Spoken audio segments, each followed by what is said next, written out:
Hindi ka pa nga tapos magugas ng pinggan dyan ah. Magiging mayaman ako, inay, at bibigyan kita ng malaking bahay at di ka na maglalaba. Ako anak, taas naman ang pangarap mo. Ilaki squatter lang naman tayo. Ma, pagpapatuto. Ano yun? Buntis ko. Ano? Alam mo naman na nagkakandahirap ako para lang may mapakain sa inyo, tas magdadagdag ka pa ng palamunin? Ma, sorry ma. Hindi Bitawan mo ako! sadya, ma. Lumayas ka na lang dito!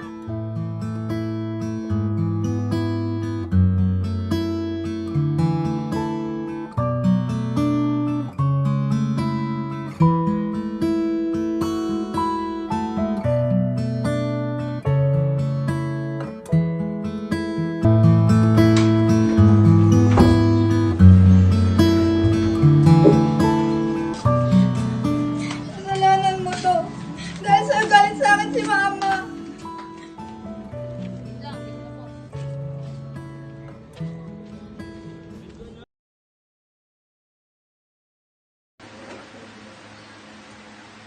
Tantan, may trabaho ka pa ba ha? Wala ka rin naman mararating sa buhay ah. Eh kung di ka sana umuwing lasing gabi-gabi tay, baka mas maganda pa yung buhay natin. Tan, wag mo na pakalam si tatay. Hindi mo na siya mababago.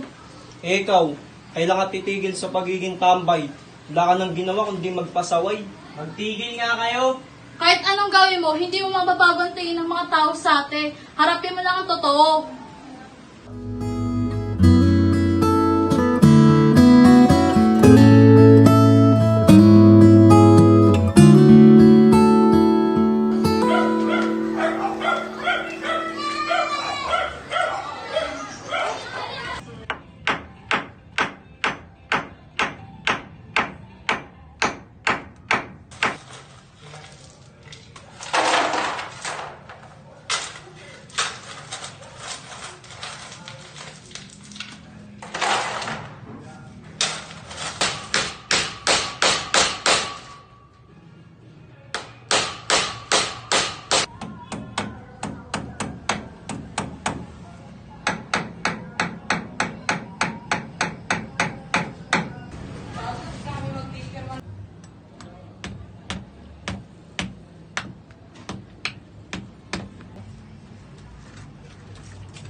Hoy, Tantan! Bilisan mo naman dyan. Para ang pagong eh. Kahit mag-overtime ka pa, kulang pa yan sa target natin.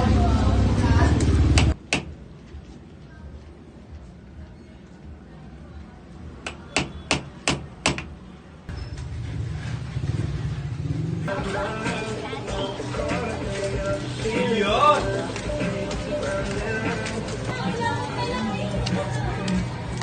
Pabili nga po, 1/4 nga po dito.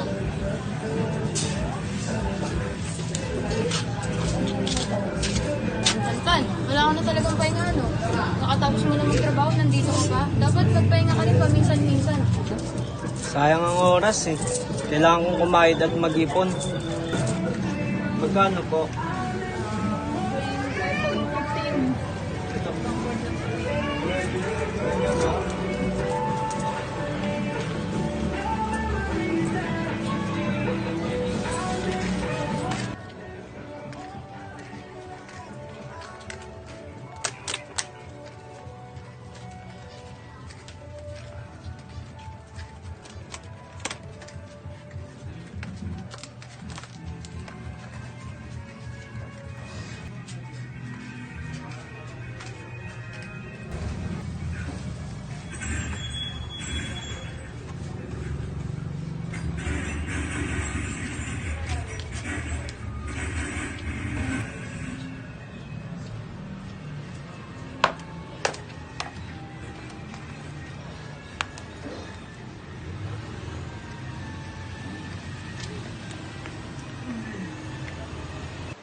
Ano yan, Tan?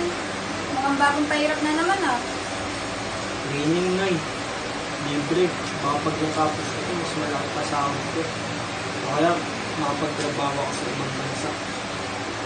Aba, ikaw bahala, anak. Pero sana naman, magpahinga ka rin.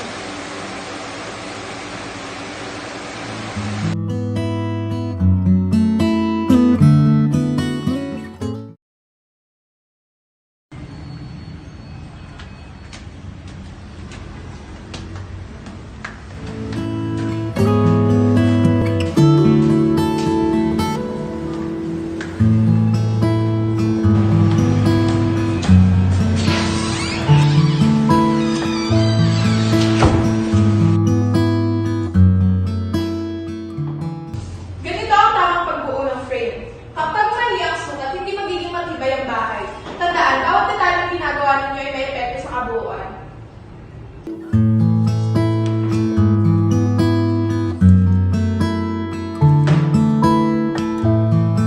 Maganto. Hindi pa ganyan kasi. Oh.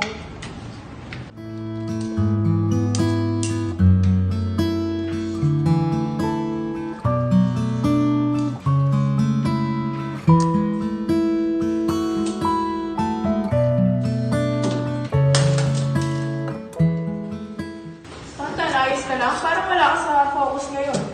Pasensya na ma'am. Medyo pagod lang po ako sa trabaho kanina. Alam kong mahirap pagsabihin ng trabaho at training, pero tandaan mo lahat ng yan ay may dahilan. Kaya mo yan, Tantan.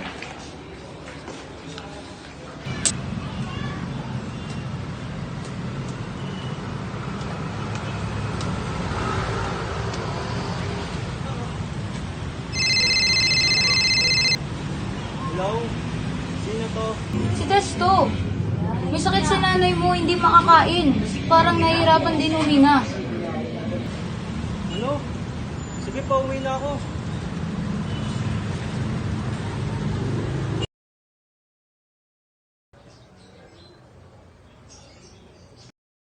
Nay, pasensya na kung wala agad ako magawa. Baka bukas makairam ako ng pera para ipa-check up ka. Anak, huwag mong alalahanin to. Sanay na ako sa ganito. Ikaw, huwag ka sumuko sa pangarap mo.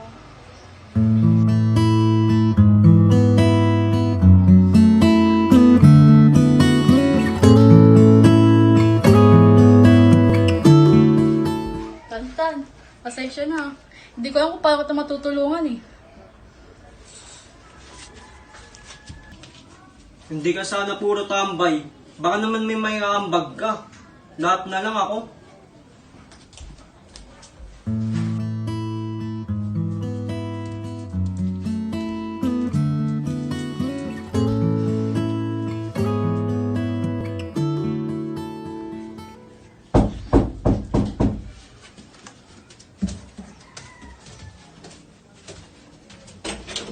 Ano pong ginagawa niyo dito, mentor? Hindi ka sumipat sa training kanina, okay ka lang ba? Sir, hindi ko na alam ang gagawin ko eh. May sakit si mama, wala kaming pera. Alam mo, hindi mo naman kailangan gawin lahat. Meron akong alam na health programs na tumutulong sa mga katulad mo. Libre na check-up doon.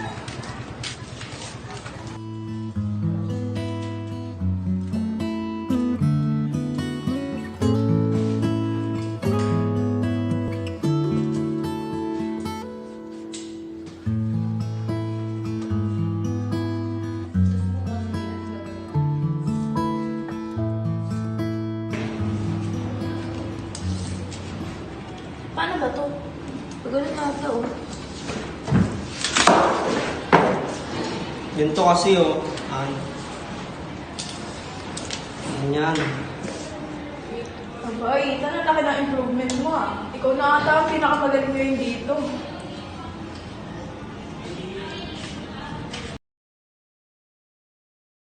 Magandang umaga sa inyong lahat. Tatawagin natin ngayon ang mga pumasa sa Skills Training Program.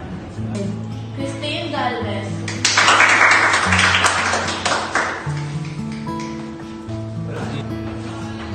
Princess Joy Manalo.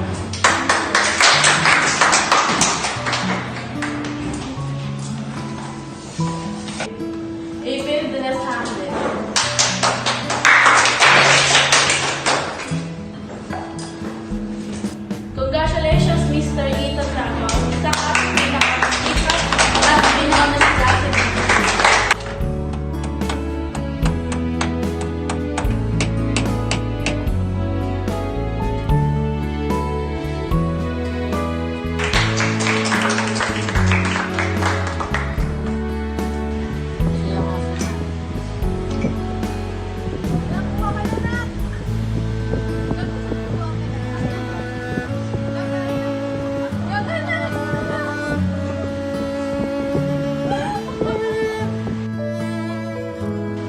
At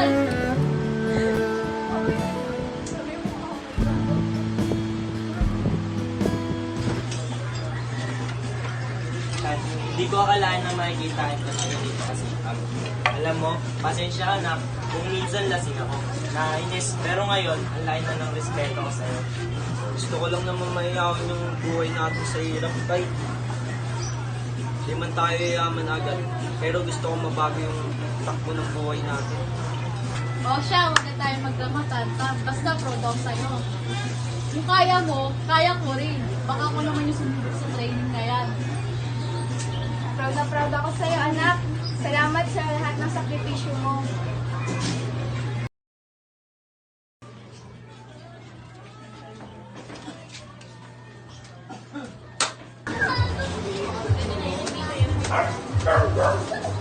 Ano na, ayun? Ayun.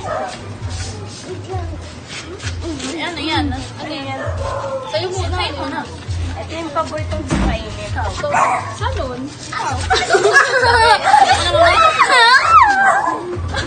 Sa inyo, anong gusto nyo pa?